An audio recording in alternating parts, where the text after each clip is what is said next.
Hacer uso de la palabra, licenciado Alejandro González Arriola, director general de GESOPE AC. Bienvenido. Muchas gracias, senador. Quisiera iniciar, obviamente, agradeciendo la invitación que me han hecho llegar las Comisiones Unidas para participar esta tarde ya, pero también quisiera hacer un reconocimiento claro, explícito, directo a las y los senadores por la reapertura del proceso deliberativo público y abierto para finalizar un proceso legislativo que ha sido impecable.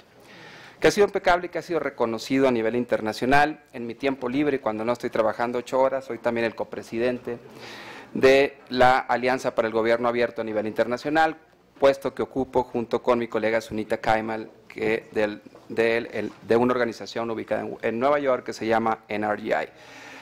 Desde esta iniciativa a nivel global, que como bien Aidea había comentado hace un momento, integra ya más de 60 países, 66 porque está a punto de unirse uno más en esta semana, es una iniciativa que ha conocido primero y reconocido después del proceso colaborativo de desarrollo, primero de la reforma constitucional y después de la elaboración de la ley secundaria. Créanme que ha ocupado un escaño importante y un ejemplo internacional y global que la propia iniciativa ha promovido en otros países como un ejemplo claro de cómo la cogestión eventualmente entre sociedad civil y gobierno eventualmente puede llegar a mejores estadios. Justamente el día 21 de febrero pasado, mi colega Sunita Kaimal y yo hicimos público un pronunciamiento en nuestro carácter de copresidentes de la iniciativa, haciendo un llamado tanto al Senado como a la Presidencia de la República para que fueran receptivos a las preocupaciones expresadas no solo por las organizaciones de sociedad civil mexicana, sino también por el propio IFAI, una entidad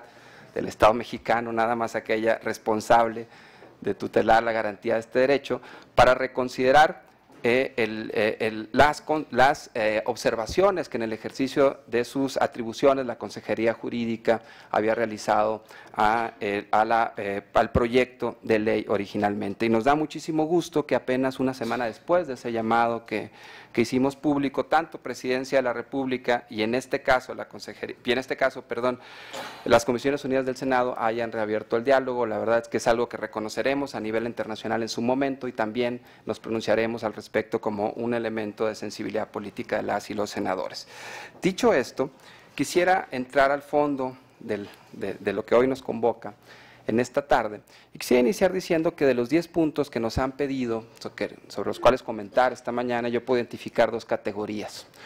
Una categoría de puntos en los cuales es muy probable que podamos encontrar puntos de consenso relativamente pronto entre las posiciones planteadas entre la ley, el proyecto de ley originalmente generado o cogenerado entre el Senado y las organizaciones y las observaciones que entiendo son atribuibles a la Consejería Jurídica, a la Presidencia de la República, aún y cuando ya han señalado, ya que el INPECHAR, AIDE y quienes me han antecedido en la palabra, no hay un documento formal y oficial que al menos nosotros en la Alianza para el Gobierno Abierto conozcamos al respecto. Y hay una razón de esta primera categoría, hay al menos 3 puntos de los 10 en los cuales lo que está en juego en el diferendo entre la posición de la Consejería Jurídica y la ley prevista no necesariamente implica una interpretación disputada o con valores en tensiones o con principios en tensiones sobre el principio de máxima publicidad. Aquí me refiero, por supuesto, a 3 elementos que señalo para que los ubiquemos de manera muy clara y ya después de ahí podamos pasar de manera posterior a los elementos en donde sí hay en juego interpretaciones diferentes. El primero de ellos tiene que ver, y lo digo de manera muy clara, directa, en afán a abonar hacia encontrar salidas lo más pronto y prácticas posibles, al artículo 71, ¿no?, de la ley, en donde se pone en un mismo paquete, digamos, 3 conceptos que son relativamente diferentes y que uno de ellos tiene un tratamiento, los 3 tienen un tratamiento igual y que uno de ellos tiene de naturaleza diferente, ¿no? Me estoy refiriendo a las condonaciones fiscales, a las cancelaciones fiscales y a las exenciones fiscales, mientras que los primeros 2 es posible identificar de manera clara y directa a los beneficiarios, las exenciones tienen una naturaleza diferente y implicaría un elemento complejo para poder identificar a los beneficiarios de la misma con nombre y apellido en una lista claramente identificable. Y me parece que en el ejercicio de sus atribuciones ha hecho una recomendación consistente la Consejería Jurídica de la Presidencia, diciendo que esto prevalece para las primeras dos categorías, pero debería tener un tratamiento diferente en la tercera,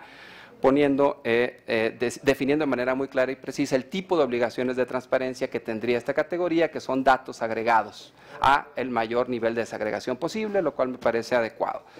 Segundo, ubicar las obligaciones de transparencia de materia energética eventualmente en la ley federal, tal y como planteaba hace un momento el maestro Jorge Islas, hace mucho sentido, siempre y cuando en la ley general de manera explícita se mandate a que se incluyan en la ley federal las previsiones de transparencia que incluso ya están planteadas en algunas otras de las legislaciones derivadas de las otras reformas estructurales ya planteadas. En ese sentido yo estaría de acuerdo con ello, me parece que aquí no hay ninguna interpretación diferente respecto a cómo se aplica el principio de máxima publicidad y me parece que son elementos procedimentales que de alguna manera pueden ser resueltos. El tercero tiene que ver con las obligaciones de transparencia en términos de fideicomisos y fondos públicos, sin dejar de manera muy clara y expedita, digamos, expresado en la ley general que sí son sujetos obligados y especificando el procedimiento a partir del cual se puede tener acceso a la información o se puede hacer realidad o se puede efectuar el derecho a acceso a la información a través de las instituciones que son las responsables de cada uno de estos fideicomisos sin crear necesariamente burocracia más allá de lo que ya está previsto. Me parece también un procedimiento en el cual eventualmente podemos llegar a un acuerdo y ahí seguramente se podrá avanzar, creo, de manera muy consistente en los próximos días para llegar a un acuerdo. Sin embargo, y aquí me quiero referir, hay otro conjunto de manera muy clara y explícita de observaciones o de puntos de discusión en donde lo que sí está en juego es una interpretación clara del principio de máxima publicidad a partir de otros principios complementarios a este, ¿no? Y en la interpretación de estos puntos, ahorita voy a identificar tres y haré una metodología de acercamiento que es aplicable al resto. Nada más mencionaré 3 porque ya van 7 minutos, pero la lógica de acercamiento obviamente es la misma. Aquí no hay de dos sopas, no hay más que de una sopa, perdón, mientras que en la categoría previa que acabo de mencionar se pueden acercar posiciones. En estos otros no hay manera de acercar posiciones, dado que la interpretación se debe de acercar o alinear a dos tipos de principios que son complementarios a la interpretación del derecho al acceso a la información y que por tanto están en tensión y son mutuamente excluyentes. Por ejemplo, no podemos hablar para tener acceso. Para hacer efectivo el derecho a acceso a la información no nos queda de otra y a ustedes, senadoras y senadores, tendrán que tomar posición y saber en cuál de estas dos lógicas están. Por ejemplo, si priorizan como un principio complementario a esta lógica, obviamente el principio pro persona, ¿no?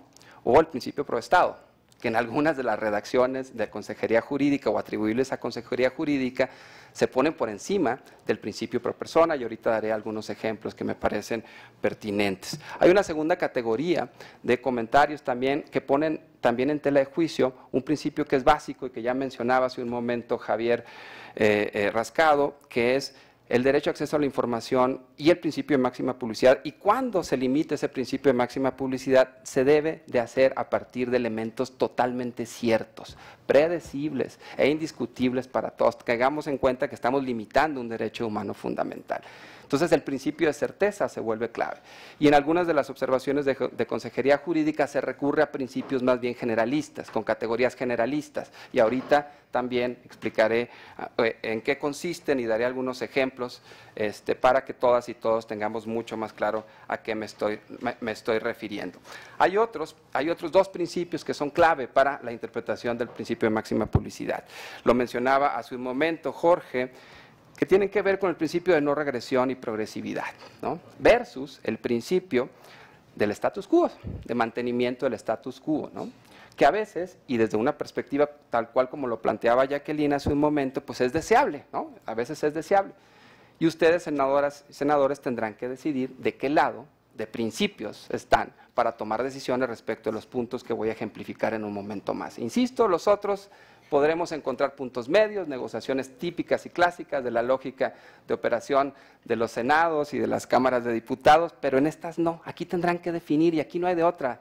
De qué lado están, si están de un lado o de otro, y por eso es muy importante que Consejería Jurídica también venga aquí a exponer sus puntos de vista y que ustedes, senadoras y senadores, finalmente se expresen de manera muy clara y directa sobre cuál conjunto de principios priorizan. Y haré 3 ejemplos de manera muy rápida para que nos pueda alcanzar y ojalá incluso termine 5 minutos antes para que todos nos vayamos a comer a gusto. A ver, el primero tiene que ver justamente con la declaración de interés por parte del IFAI sobre la información relacionada con violaciones graves de derechos humanos y delitos de lesa humanidad. Ya se ha discutido aquí bastante, me parece que lo que voy a hacer es centrarme justamente en los principios que subyacen en las 2 interpretaciones y esta metodología de análisis incluso podrá aplicarse para todas las demás, insisto. Aquí hay 2 principios que están en tensión en términos de cómo aplicar y cuál es el alcance del principio de máxima publicidad. Por un lado está el principio de no regresión y progresividad, tal como lo planteaba el maestro Jorge Islas, y el principio pro persona, y por otro lado los principios pro Estado y pro status quo, como de alguna manera Jacqueline argumentaba en el sentido de la deseabilidad de dejarlo tal cual está hoy, dado que no existen una expresión todavía de la Suprema Corte de Justicia en este sentido. Y aquí yo diría de manera muy clara y directa, ya existen para todo efecto práctico facultades de interpretación prima facie del IFAI, ya las ejerció, ya están ahí, ya hay 2 casos incluso.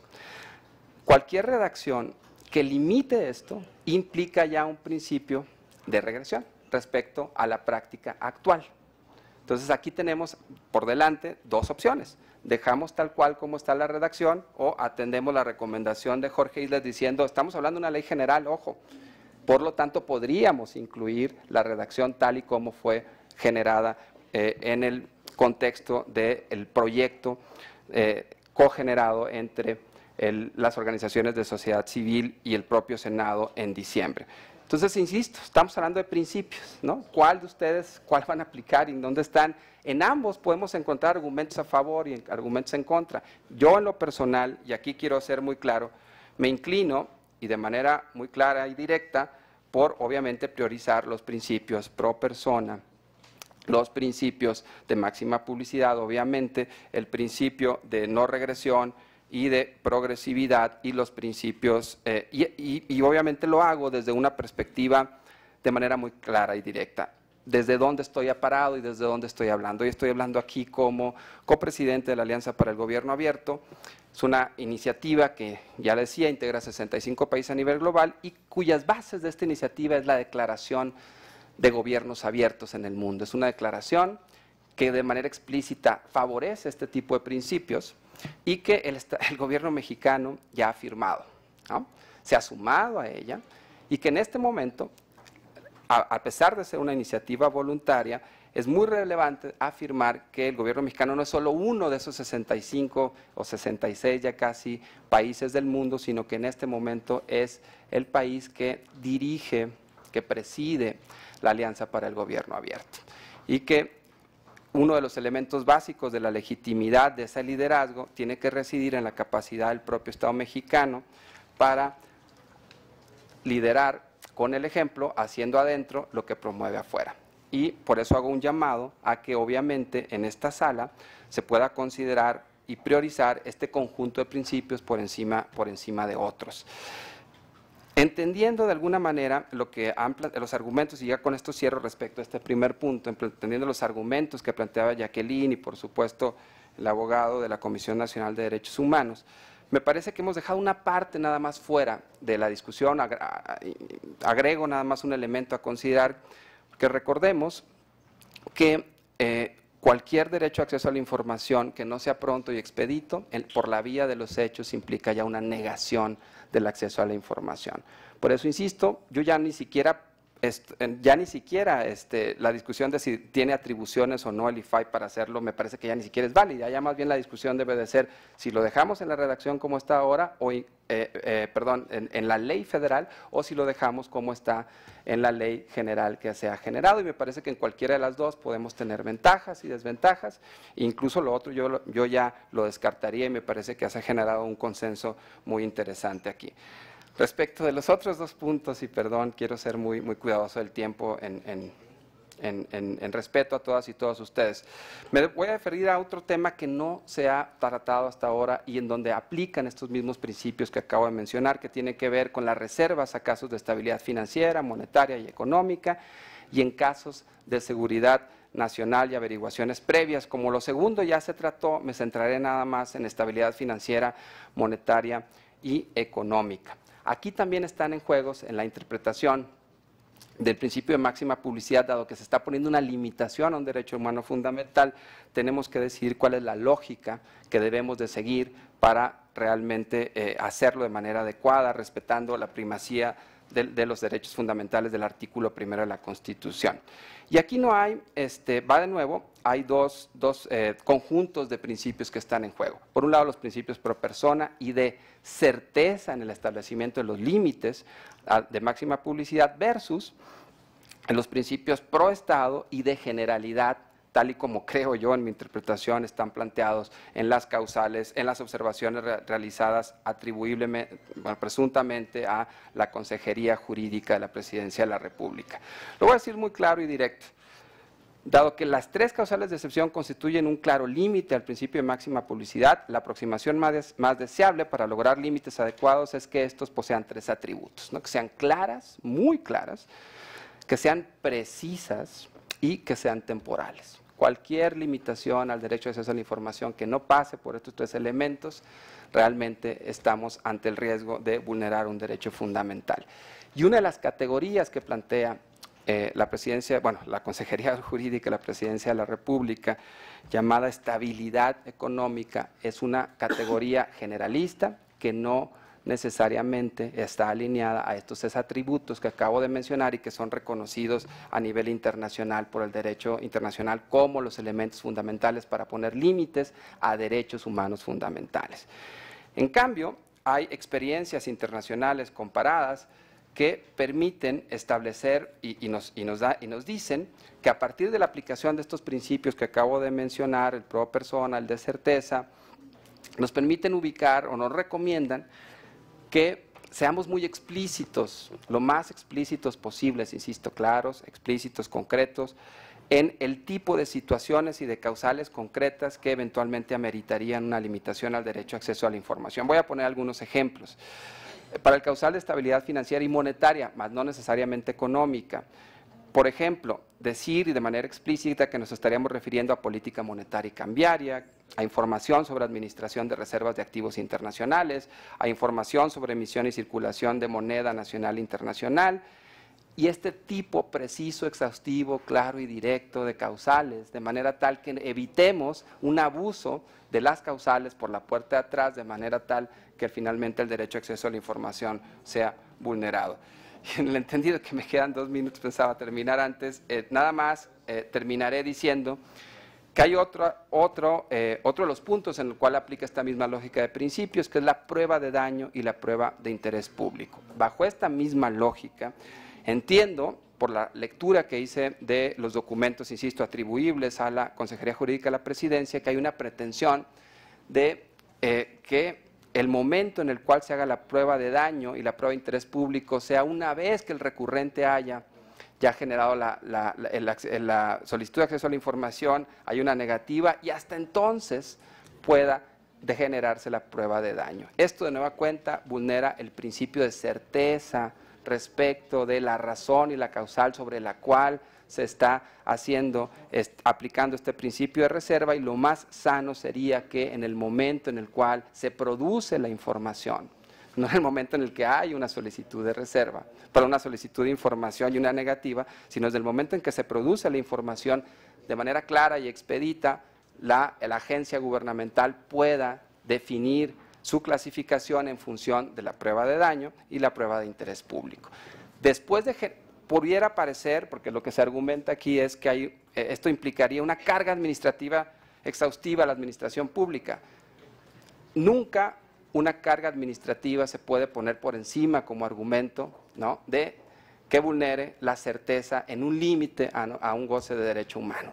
Por favor, no caigamos en ese garlito, me parece que es desechable esa iniciativa, y habrá un segundo elemento por simple lógica estadística. Después de una serie de elementos de reserva ex ante, en términos de identificación de prueba de daño y prueba de interés público, la administración pública identificará que estas caerán en 4, 5, 7 categorías en cada dependencia, y ya de entrada generará un know-how de cómo hacerlo y cómo clasificar la información y eventualmente desarrollar capacidades para hacerlo. No quiere decir que cada una va a ser única y excepcional. Por lo tanto, yo hago un llamado a que no nos vayamos con la finta, digamos que porque vamos a hacer más burocracia y más trámites administrativos, dejemos esto de lado.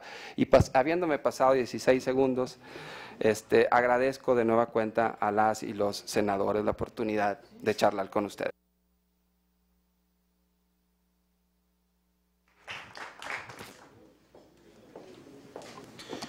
Muchas gracias, licenciado Alejandro González Arreola. En la programación que hicimos de estas audiencias públicas, pusimos un horario hasta las 3 de la tarde. Algunos de los senadores que están aquí pues pertenecen a las comisiones que examinarán a los candidatos a ocupar un asiento en la Suprema Corte de Justicia, y me parece que también hay otra reunión importante para ver si es ratificado el Procurador General de la República. También entendemos que ustedes tienen agendas. Hemos hecho un listado para hacer una serie de preguntas en bloque, ¿no? Si alguien se tiene que ir, pues lo entendemos, ¿no? Les pediríamos que por lo menos se quedaran con nosotros a escuchar las preguntas y que nos hicieran llegar sus respuestas por escrito. De verdad que nos sirve mucho tener sus opiniones. Tengo registrado al senador Alejandro Encinas, a la senadora Laura Rojas, a la senadora Marcela Torres, a la senadora Cristina Díaz, al senador Armando Ríos Peter, a la senadora Angélica de la Peña, a la senadora Pilar Ortega, al senador Rufo.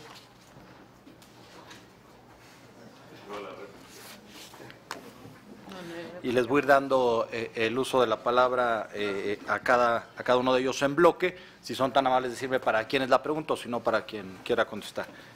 Senador Alejandro Encinas. Muchas gracias, senador Escudero. Bueno, muy buenas tardes, sean bienvenidas, bienvenidos a esta audiencia pública. La verdad es que me da mucho gusto que hayamos reencauzado el proceso de discusión de todo este proceso legislativo que partió efectivamente primero de una reforma constitucional exitosa y en segundo lugar de un proceso de elaboración de una iniciativa sin precedente en donde senadores y senadoras de distintos grupos parlamentarios con el apoyo de organizaciones de la sociedad civil nos permitió presentar dos iniciativas, tanto la ley general como la ley federal en materia de transparencia y acceso a la información, que tuvo un tropezón efectivamente en el mes de diciembre. Ya no voy a decir que la zancadilla fue la Casa Blanca, sino simplemente digamos que se sufrió un tropezón de 80 artículos de las iniciativas que teníamos consensadas. Y creo, pero sin embargo, que estamos en condiciones de reencauzar esta discusión y tener certeza de las posiciones de los distintos actores. Hoy estará aquí el consejero jurídico, seguramente espero nos informe de los avances que tuvo en la reunión con las organizaciones de la sociedad civil y de su postura en materia de reservas, no solamente de la consejería, sino entiendo desde el conjunto del gobierno federal, porque no es la única dependencia. Ahora bien, yo creo que el tema fundamental de esta discusión es hacer un esfuerzo para que lo logrado en la reforma constitucional no se pierda en la ley reglamentaria. Más cuando ya hemos tenido experiencias de esta naturaleza, especialmente en la reforma constitucional en materia de telecomunicaciones, en donde lamentablemente las leyes secundarias pues no solamente descafeinaron, sino en algunos aspectos fueron regresivas respecto a la reforma constitucional. Y por supuesto, creo que todos debemos hacer un esfuerzo para que el consenso alcanzado en las iniciativas presentadas se respete. Para mí el marco de referencia de esta discusión sigue siendo las iniciativas presentadas. Y en todo caso, al momento del dictamen, acotaremos cuáles son las diferencias. Y creo que aquí ha habido, en términos generales, muy claramente identificados cuáles son los temas centrales. Por supuesto, el de la prevalencia de la ley sobre cualquier otra, pues yo creo que es un asunto que prácticamente está resuelto, porque la ley general es la ley reglamentaria del artículo 6º constitucional en materia de transparencia y acceso a la información, y siendo esta la ley reglamentaria, pues su rango jurídico está por encima de cualquier otra, donde no pueden establecerse ninguna restricción adicional al ejercicio del derecho de acceso a la información pública. Hay temas puntuales respecto a ya de temas particulares de cómo abordar los temas respecto a las obligaciones de los sujetos obligados para generar, mantener y entregar la información, lo que es el modelo de sanciones, que nos vamos acercando a esta idea de buscar un equilibrio entre lo que son las medidas de apremio, diferenciándolo de las sanciones de carácter administrativo o penal, aunque ahí habrá que retomar otras experiencias como la del Instituto Nacional Electoral, toda vez de que el nuevo IFAI autónomo pues establece sanciones no solamente al sector público, sino que hay sujetos obligados del sector privado o del sector social. Y esto no lo habíamos previsto en la iniciativa original y lo estamos revisando. No puede trazarse en la misma situación porque no aplica la ley de responsabilidades de los servidores públicos a los fideicomisos o fondos privados, a los partidos políticos o a los sindicatos. Eso es una de las cuestiones que este tropezón nos ha permitido analizar con mayor detenimiento. Lo de la declaración patrimonial pública, hacerla pública y la declaración de interés, pues es un debate en el cual nosotros hemos defendido, ahora sí no solamente estas dos, sino las 3 de 3, declaración patrimonial, declaración de interés y declaración de impuestos públicas. Yo creo que esto es un principio que debemos de seguir defendiendo, así como también el conocer pues quiénes son los beneficiarios de los créditos, exenciones, condonaciones fiscales, etcétera, atendiendo a lo que Alejandro nos ha planteado aquí. Sin embargo, yo creo que lo más importante, lo sustantivo de esta reunión, pues tiene que ver con el tema de las reservas de la información, los mecanismos para establecerla, cuáles son sus causales, partiendo del principio de la temporalidad y excepcionalidad de la reserva del acceso a la información, y particularmente con la presencia del primer visitador de la Comisión Nacional de Derechos Humanos, pues los temas vinculados en esta facultad que ha ejercido ya el IFAI en materia de solicitar información cuando hay la presunción de violaciones graves a los derechos humanos o delitos de lesa humanidad, en donde, a mi juicio, pues lo que se busca es hacer prevalecer el interés público por encima del interés del Estado o del gobierno.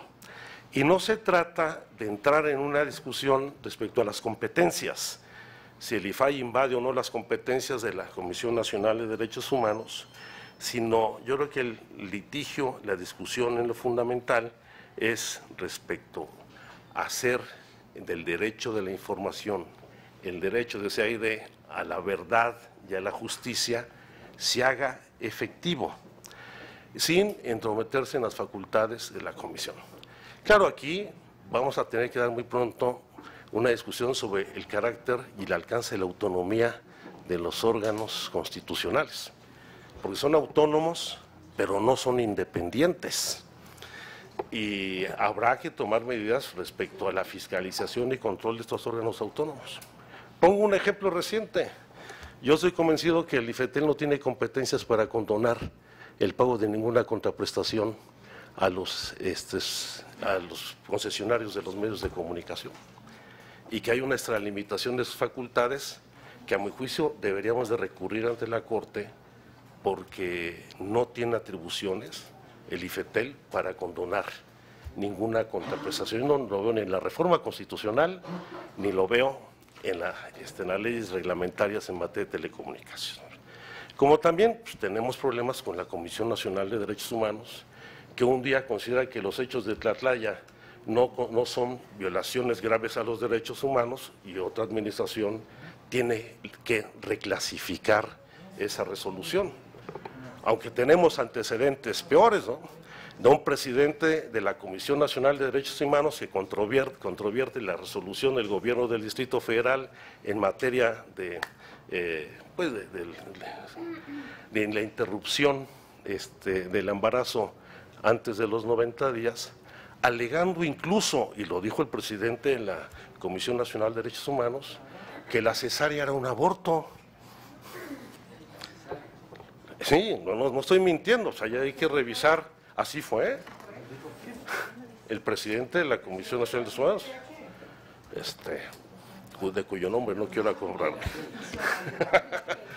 O sea, y aquí, por eso es muy importante este tema. Yo creo que este es de los temas nodales de definición fundamental, no solamente de principios y de dónde están los buenos, dónde están los malos, dónde está la definición, porque el tema central es el derecho de los ciudadanos, no la protección del Estado, ni la invasión de facultades, ni hacerle contrapesos entre los distintos órganos. Los mecanismos de control debe ejercerlos sin lugar a dudas el Congreso de la Unión a los órganos autónomos.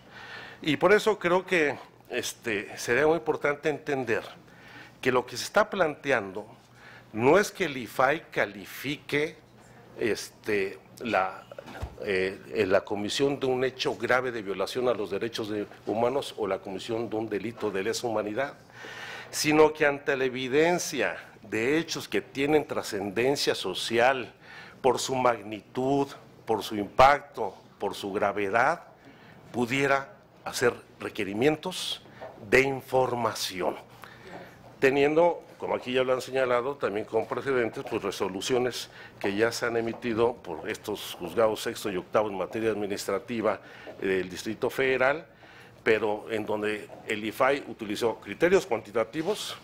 Bueno, pues no son pocos las fosas de San Fernando, ¿verdad?, ni las de Cadereyta, ni los desaparecidos de la normal de Ayotzinapa, sino también los hechos cualitativos en donde hay evidencia de intervención de agentes del Estado en la comisión de delitos que violan derechos humanos.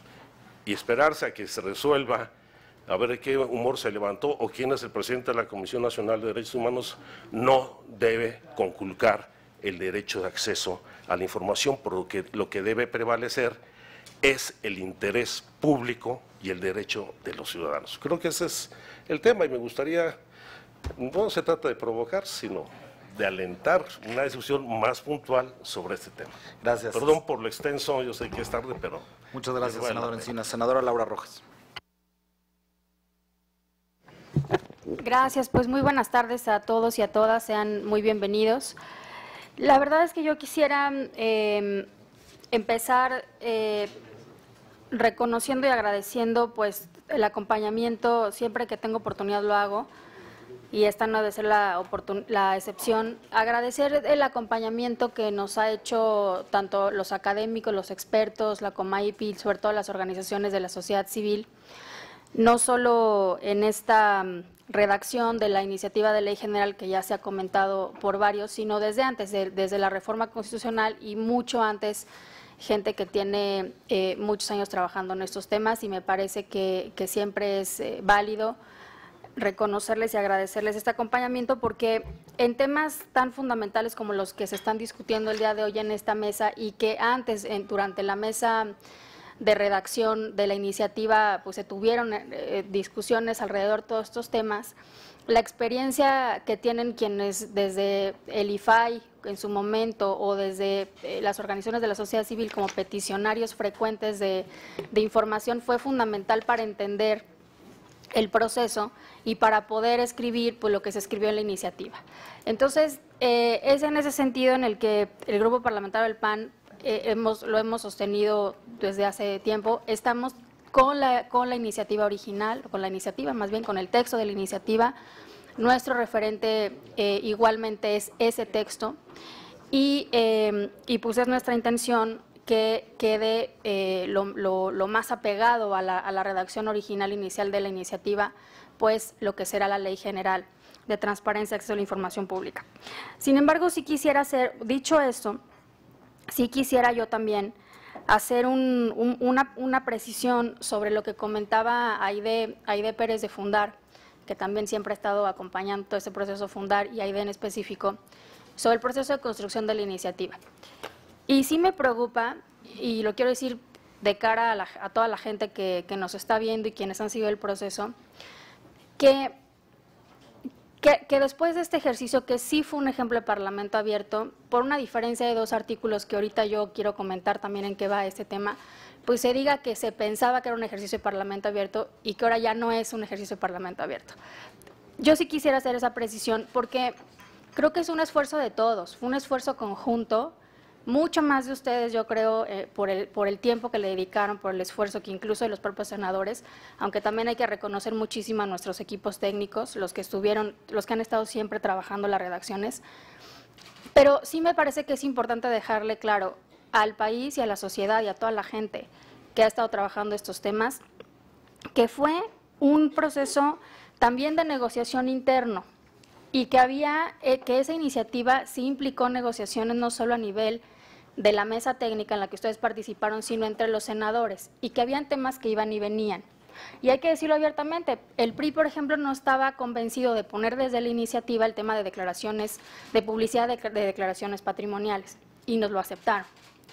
Tampoco estaban de acuerdo en la condonación fiscal, en la condonación fiscal, y lo aceptaron. No estaban de acuerdo en el tema de geolocalización, y nos lo aceptaron. No estaban de acuerdo en el tema de energía que proponía Alejandro y el PRD, y lo aceptaron.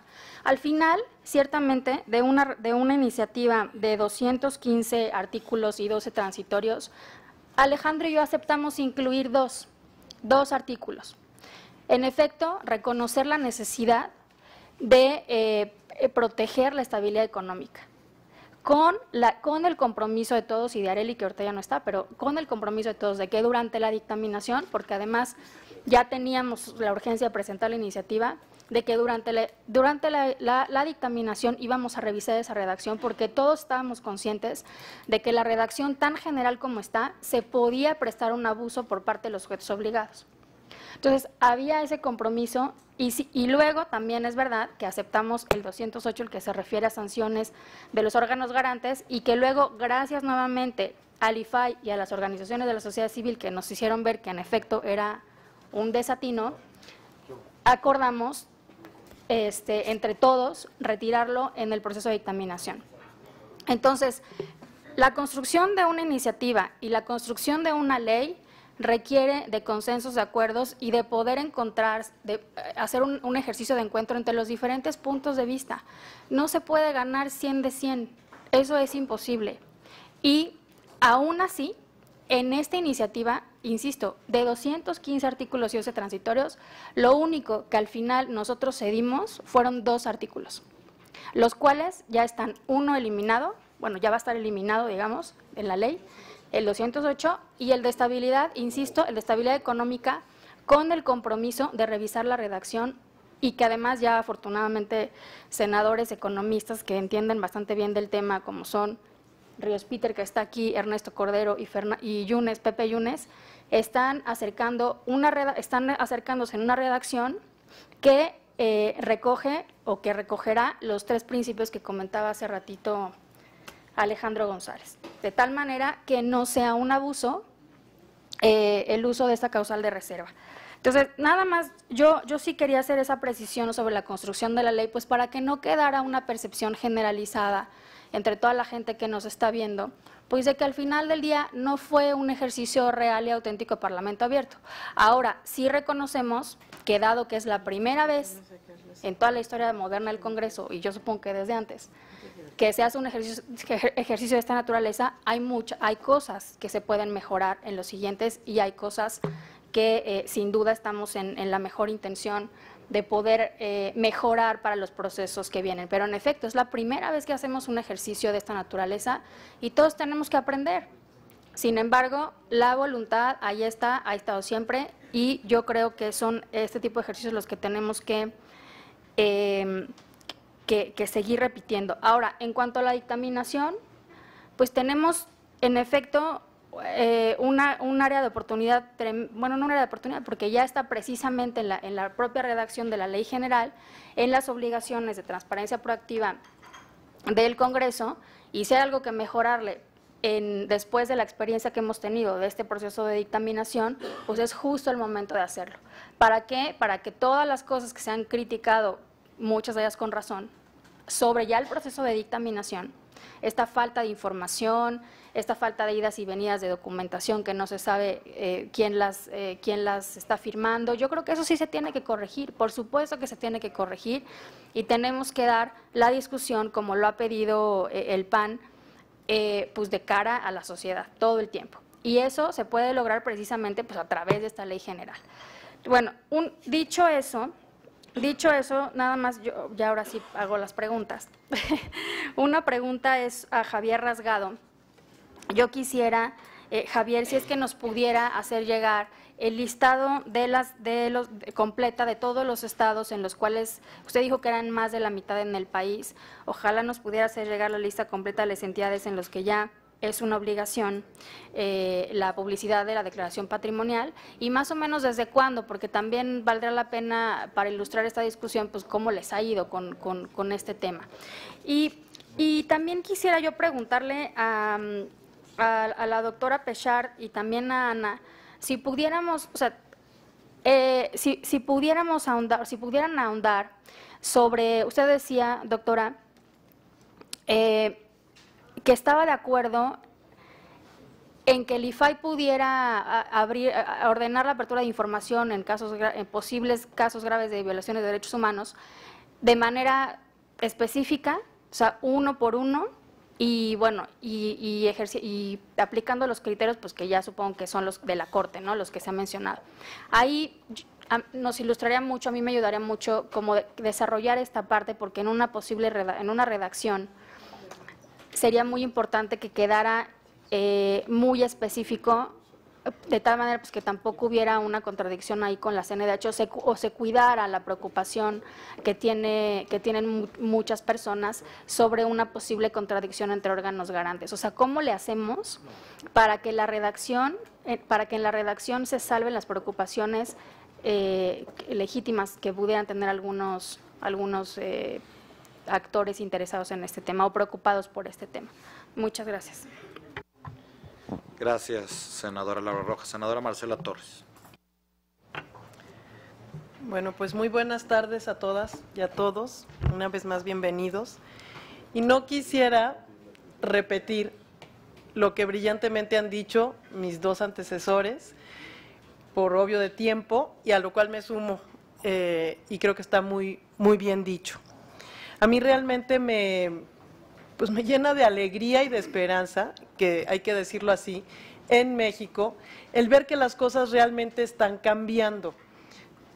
Antes de esto fui diputada, ya llevo un tiempo de senadora, y me da mucha alegría ver cómo cada vez más el trabajo de ciudadanas y de ciudadanos comprometidos, desde la propia ciudadanía, especialistas en temas, son quienes realmente van venciendo a la resistencia que hay desde el lado del Estado, ya sea en este caso el Senado de la República, antes fue el Congreso de la Unión, la Cámara Baja, y los propios gobiernos ejecutivos, y van venciendo esta resistencia a base de tesón y a base de trabajo y de ir forzando a la autoridad, al gobierno, a que se abra y a que esté atento a la persona y al interés de cada uno de los ciudadanos. Realmente me llena de alegría ver que esto esté sucediendo, como ya dijo la senadora Rojas y también Alejandro, pues les agradecemos enormemente el trabajo que hacen, pero aún no acaba.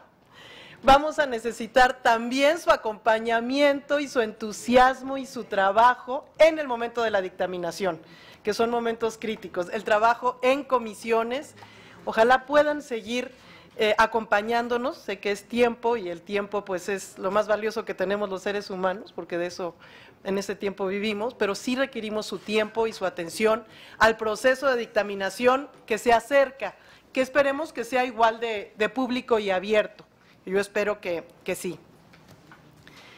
Dicho esto, yo tengo una pregunta pues muy específica, además de las que ya se han formulado, para Alejandro, para Ana Cristina, para Aide, para Jacqueline en específico y para el doctor Islas.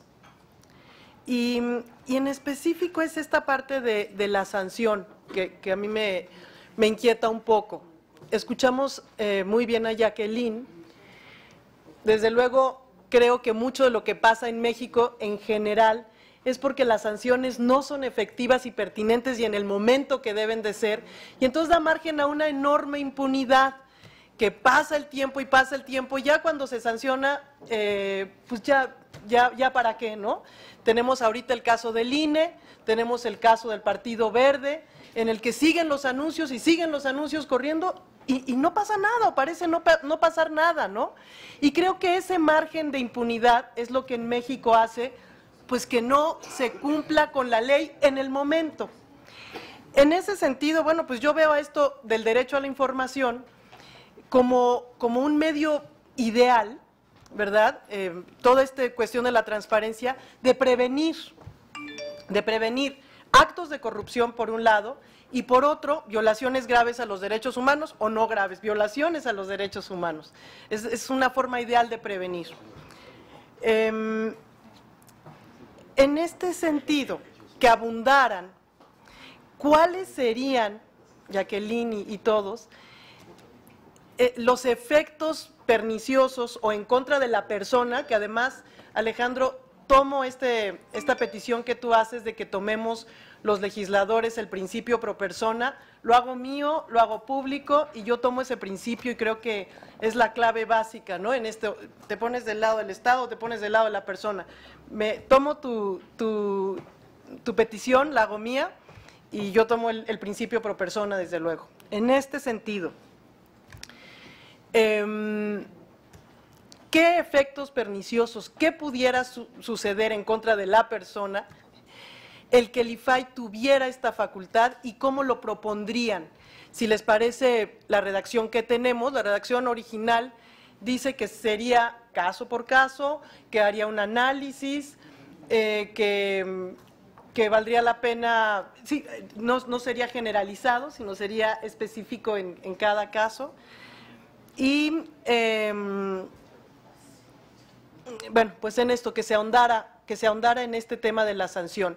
¿Qué efectos ven que pudiera afectar o no el que el IFAI pudiera, en un momento dado, tener la facultad de aplicar las sanciones? Gracias, senadora Marcela Torres. Senadora Cristina Díaz. Muchísimas gracias, amigos senadores, señoras y señores. Es para mí muy enriquecedor estar aquí con ustedes, ya como Comisión de Gobernación. Hay una redirección que dio la mesa directiva y hoy nos integramos. Nos integramos bajo varios aspectos que han sido muy importantes esta mañana.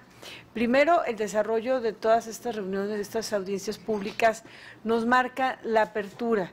Esa apertura que debe de darse a través de la pluralidad y la diversidad de ideas, y que hoy para mí es muy importante porque he sido testigo de cada una de las opiniones que ustedes han vertido esta mañana y que sin duda aportan temas muy valiosos a la construcción de un tema fundamental para la sociedad, que es la transparencia y rendición de cuentas.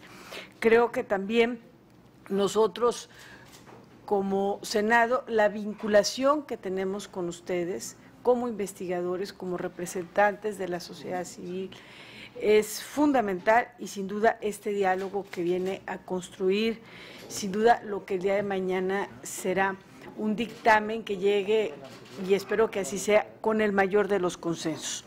Yo tengo preguntas que voy a dejar para cada uno de ustedes y que espero me las envíen por el correo electrónico de nuestra comisión.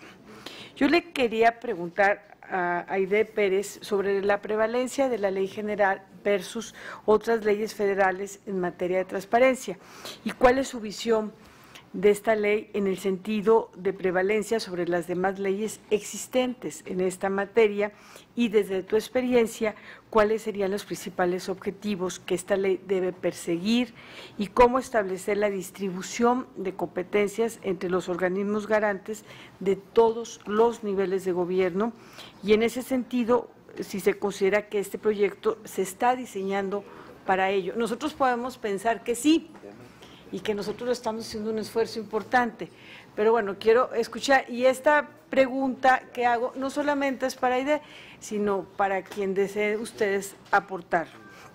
Un segundo tema, yo lo dirigiría al señor Ismael Eslava, pero también es para quienes deseen participar, y es sobre el procedimiento que se debe seguir para la apertura de la información en caso de violaciones graves de derechos humanos cuando no existe pronunciamiento previo de la autoridad competente. ¿Cuál es ese posicionamiento respecto al procedimiento que se establece en esta ley con relación al acceso a la información en caso de violaciones graves de derechos humanos y cuando no existe este pronunciamiento previo de la autoridad competente? Segundo, ¿cree usted o creen ustedes que en el contenido de esta ley está atendiendo de manera directa o podría ser enriquecida en su contenido sobre este tema relacionado a la apertura de información en caso de violaciones graves a los derechos humanos? Yo tengo también para el señor Islas otro tema. Es el mecanismo para el cumplimiento de obligaciones de transparencia por parte de fideicomisos y fondos públicos, un tema que no alcanzamos hoy a poner sobre la mesa, que no cuenten con esa estructura. En cuanto a estos mecanismos de esta ley, que esta ley emplea para el cumplimiento de estas obligaciones en materia de transparencia por los fideicomisos, ¿qué opinión tendría usted? ¿Y cree usted que el catálogo de obligaciones de transparencia de esta ley atiende de forma concreta la información que los fideicomisos y fondos públicos deben de ofrecer como sujetos obligados? En cuanto al modelo sancionador, yo le pediría a Javier si me puede ahí también ilustrar qué opinión tiene respecto a la propuesta de este modelo sancionador. Sé que ya es un tema que ha sido superado en varias de estas reuniones de trabajo por mis compañeros, pero quiero escuchar su perspectiva. ¿Cuáles acciones de servidores públicos cree que deberían de ser sujetas a estas medidas? Al señor Alejandro González, el tema para mí es las causales de reserva. La reserva de información en materia de seguridad pública y nacional es vital para cumplir con los objetivos en esta área. ¿Cómo podemos mejorar la comunicación entre sociedad e instituciones responsables de la seguridad? Y el tema de estabilidad económica nacional es importante para cumplir con las proyecciones de crecimiento y generación de empleos, y cómo también se puede mejorar la comunicación entre las áreas responsables de la estabilidad financiera, económica y monetaria con la sociedad cuando existen temas tan sensibles para lograr esas proyecciones. Yo le pediría a la señora Jacqueline Perchat el tema de la prueba de daño y prueba de interés público. Quisiera conocer su perspectiva, cuáles deben de ser los puntos que debe incluir una prueba de daño y desde su perspectiva, cuáles deben ser los puntos que debe incluir una prueba de interés público. Creo que también es importante, hay un tema que no lo tocamos, Jacqueline, y quisiera escuchar su tema sobre materia energética en esta materia. Ser transparente en materia energética pues fue un punto también que vi que fue fundamental para los senadores y para ustedes en la mesa, y tiene una trascendencia importante en esta materia. Quisiera saber cómo hacer que la población se interese mediante la transparencia en temas como, por ejemplo, son las licitaciones en esta área. Son muy complejas, pero es un tema importante, y desde su experiencia, ¿cuáles son los medios más efectivos que se pueden usar para llegar al máximo porcentaje de población y con ello informar a los ciudadanos sobre procedimientos y acciones en materia energética. Ana Cristina, yo creo que hay un tema muy importante que sigue siendo, sin duda, los organismos garantes sobre materia de seguridad nacional.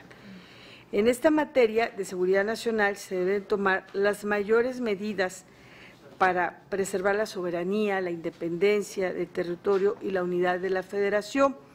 Y es por ello que el Gobierno federal pues debe ser el velador eficaz de estas medidas y de su perspectiva, ¿qué otras medidas, además de notificar al consejero jurídico, debe tomar la ley para asegurar que no se vulnere la seguridad nacional? Y también su opinión sobre el recurso de revisión de las resoluciones de estos organismos garantes que se interpondrán ante la Suprema Corte de Justicia de la Nación cuando existe riesgo de la seguridad nacional. Pues con ello me queda una última que se las dejo a quien ustedes deseen enviar su respuesta, es sobre las facultades, y claro, estaban más para la señora Jacqueline del IFAI para promover mecanismos de control, acciones de inconstitucionalidad y controversias constitucionales. Ver su perspectiva sobre este tema, sobre esta facultad que tiene el Instituto para promover estas acciones de inconstitucionalidad en contra de leyes de carácter federal, estatal o del Distrito Federal, así como los tratados internacionales que ha celebrado el Ejecutivo Federal y aprobados por el Senado, y si esto llega a vulnerar el derecho de acceso a la información, o sea, dónde se encuentra el grado de vulnerabilidad.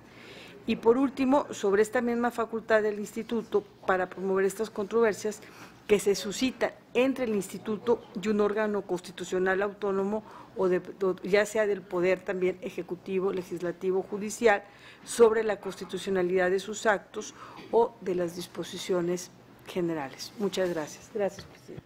Gracias, senadora Cristina Díaz. Tengo registrado al senador Armando Ríos Peter.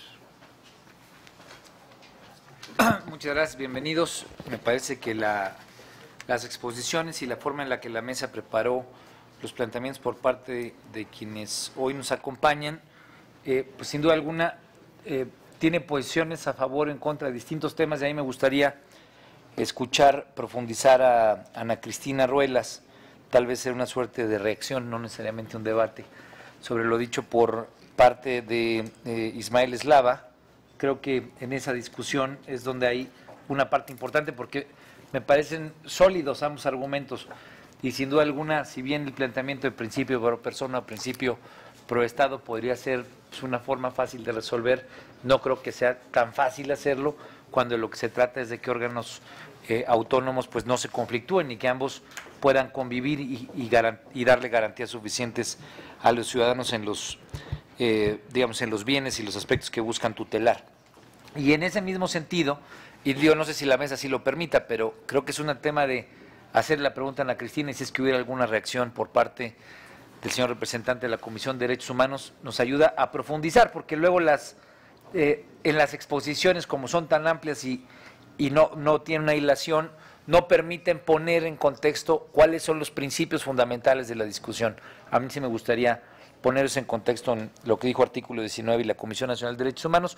Y la misma cuestión respecto a las sanciones, porque me parece que lo que escuché de parte de la doctora Jacqueline Pechard, sin duda alguna hace mucho sentido, pero por otro lado, Aide de Fundar planteaba la necesidad de fortalecer la parte de sanciones.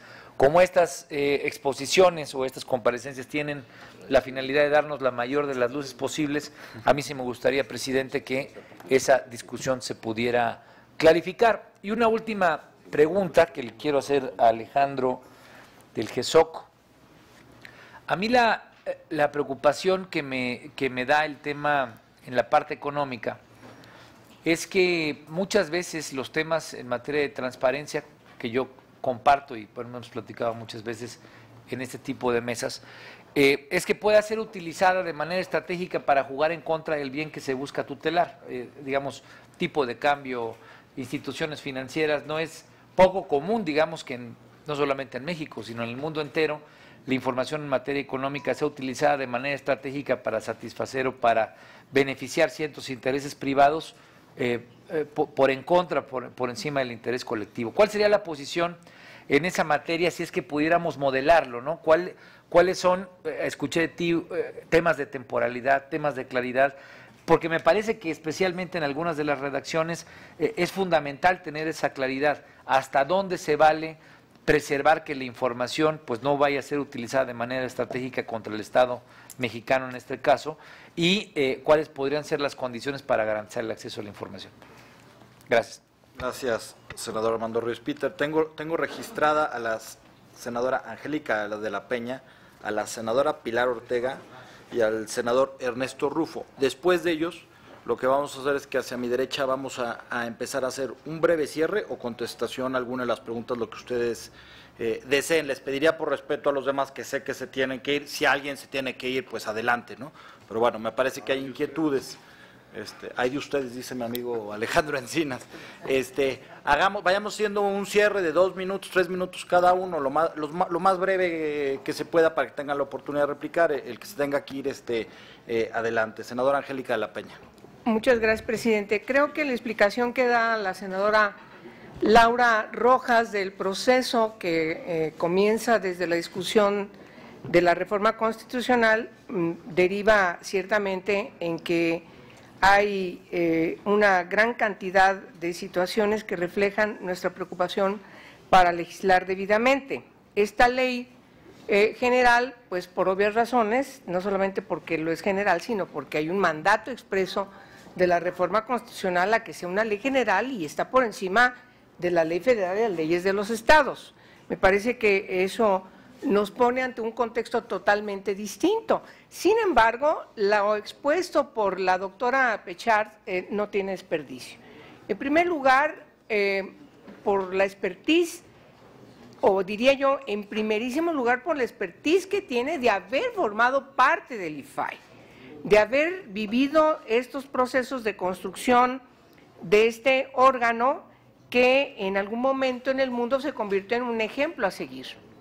Ahora hay un precepto constitucional que le fortalece, que le determina sin lugar a dudas como un organismo autónomo, pero además de manera muy clara la preponderancia, y insisto, que se determinará a partir de la ley general. Yo creo que eso es muy importante, ubicar el contexto del marco jurídico en donde está la ley general respecto de las otras leyes. Segundo, me gustó. Yo estaba un poco en debate conmigo misma respecto de la lectura estricta del texto constitucional respecto a las medidas de apremio y la discusión respecto a las sanciones, que están cuando menos 5 artículos del proyecto y que están ciertamente encorchetados.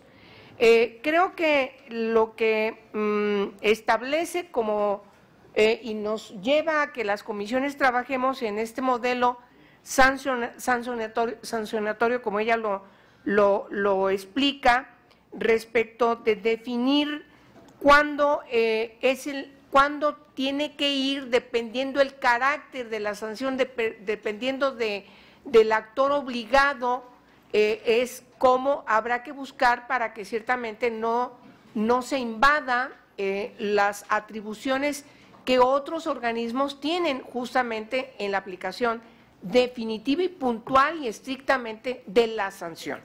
Yo creo que ese ejercicio la intervención que tuvo a mí me aclara muchísimo, y ya no es un asunto de blanco o negro, sino que nos permite ubicar en la amplitud de quienes están obligados a la transparencia y, por supuesto, a rendir cuentas y a que se dé la información debida de manera puntual y pronta cuando se incumple, que es por donde pudiera definitivamente inscribirse, de tal forma que no cometamos el error en esta ley general de meternos en procesos litigiosos que a lo mejor nos van a complicar la existencia a muchos entes.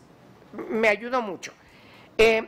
Y en lo particular, también, por el contrario, me preocupa la exposición del señor visitador de la primera visitaduría de la CNDH. Sí me sorprendió terriblemente. ¿Por qué? Porque me parece que hay que tomar tres cuestiones a considerar. Primero, efectivamente San Fernando, como también Jacqueline nos lo especificó, estábamos ante una situación grave, violaciones graves a los derechos humanos, con una situación verdaderamente deplorable por parte de la CNDH. Aquí en el Senado hemos escuchado a quien estuvo en la quinta visitaduría y cuando le preguntábamos, ustedes recordarán, justamente en la Comisión de Anticorrupción y Participación Ciudadana, y se hizo unas bolas terribles cuando le preguntamos, ya, ¿y por qué tantos años para pedir información a la PGR? ¿Y por qué? O sea, es una cosa realmente patética. Primero, solo que hoy estamos ante una situación totalmente distinta, porque hay una reforma constitucional en materia de derechos humanos. Simplemente estamos ante otra película. Dos, me parece que lo que nos enseña la historia es que debiésemos prevenir para evitar la no repetición. El caso de Tlatlaya, que también aquí se ha mencionado, es un ejemplo. Por cierto, no voy a cometer indiscreción, pero en una reunión con IFAI, ahora, con el IFAI de ahora, incluso después de que el nuevo presidente de la Comisión Nacional de los Derechos Humanos, que rectifica la definición en el caso de Tlatlaya como violaciones graves a los derechos humanos, permite que efectivamente se conozca qué es lo que pasó con ese expediente y sea del dominio público y no esté reservado. Sin embargo, quiero acotar que ya el órgano, en este caso el IFAI, estaba preparando ya el documento para solicitar información, aun cuando no estaba definido como violación grave a los derechos humanos. ¿Por qué? Por una lectura de un precepto constitucional que les obligaba a ir y ponderar el interés superior público por encima de otro tipo de interés. Eso me parece que es muy relevante tomarlo en consideración. Y tercero, a ver, entrar en un debate si hay una confrontación entre el sexto y el 110 constitucional a estas alturas de la vida, después de una reforma constitucional en materia de derechos humanos y frente a lo que yo he llamado la nueva época de la CNDH, francamente me parece como una discusión bizantina. No debiese haber discusión, Sin embargo, me parece que nos debemos alertar para que en la ley, en la materia de la CNDH, sí especifiquemos cuándo estamos en los supuestos, como sí lo especificamos en el proyecto original, en el artículo 105 de nuestra ley, es el 115 de nuestra ley, si especificamos cuáles son las características de los supuestos que definen que son violaciones graves a los derechos humanos. Yo creo que eso es una tarea para nosotros en la revisión de la ley de la CNDH, que estamos en este momento en proceso, y para armonizarla además al proceso de la reforma de junio de 2011. De tal manera que yo sí quisiera que abundásemos más en esta discusión, señor visitador, para que no tengamos, en el caso del organismo garante de los derechos humanos, una contradicción que puede interpretarse como un obstáculo frente a lo que las propias organizaciones no gubernamentales o que han estado luchando por la transparencia, por conocer la verdad, etcétera, etcétera, etcétera, estemos dando mensajes equivocados respecto de que no hay cambios en la CNDH. No me pude evitar mencionarlo, con todísimo respeto y siempre guardando reiteradamente, en el caso concreto a usted, mi respeto, porque estamos frente a una nueva época de la CNDH y cuando de repente yo le escucho en su intervención que la voy a volver a leer, la pedí porque la quiero volver a leer, pero como que al final en sus 5 conclusiones sí sentí una contradicción respecto de su propia intervención. Yo esperaría que ese tipo de situaciones no se den, porque entonces sí nos mete en un brete, insisto, respecto de lo que hemos pensado hoy es otra Comisión Nacional de los Derechos Humanos. Esas serían mis preguntas en relación a estos dos temas que me parece que han sido los más importantemente discutidos en la exposición de esta primera jornada de ustedes, y por supuesto les agradecemos. Yo estoy muy contenta de que hayamos decidido en la reunión de comisiones haber, antes de irnos al dictamen con una gran cantidad de corchetes, yo también simpatizo que el 115 no debiera tener este corchete. Yo creo que debiese estar como lo planteamos en el proyecto original, de tal manera que su asistencia ahora, y todos de alguna manera lo retomaron, sí es muy importante para el proceso de dictamen que tenemos que realizar. Gracias, es cuanto, presidente. Gracias, senadora Angélica de la Peña. Senadora Pilar Ortega. Gracias. Bueno, yo también quisiera darles a todos ustedes la bienvenida y congratularme de que se hayan llevado a cabo estas audiencias públicas. Creo que era muy necesario justo en un momento tan trascendente como el que nos toca en este momento discutir, después de que se presentó la iniciativa y con la serie de modificaciones que se están proponiendo, que muchas de ellas pues son muy preocupantes. Yo quisiera abordar sobre tres temas, tal vez reiterados, pero creo que importantes. El primero de ellos tiene que ver con el artículo 115 de la iniciativa, al que ya se refirieron varios de mis compañeros, en el sentido de la posibilidad que plantea la Consejería de eliminar esta facultad del IFAI de no aceptar la reserva cuando no exista pronunciamiento previo de la autoridad competente, y que esto sea en aquellos casos de trascendencia social de las violaciones. Y la pregunta, pues obviamente estaría planteándola a Ana Cristina Ruelas y al licenciado Eslava de la CNDH.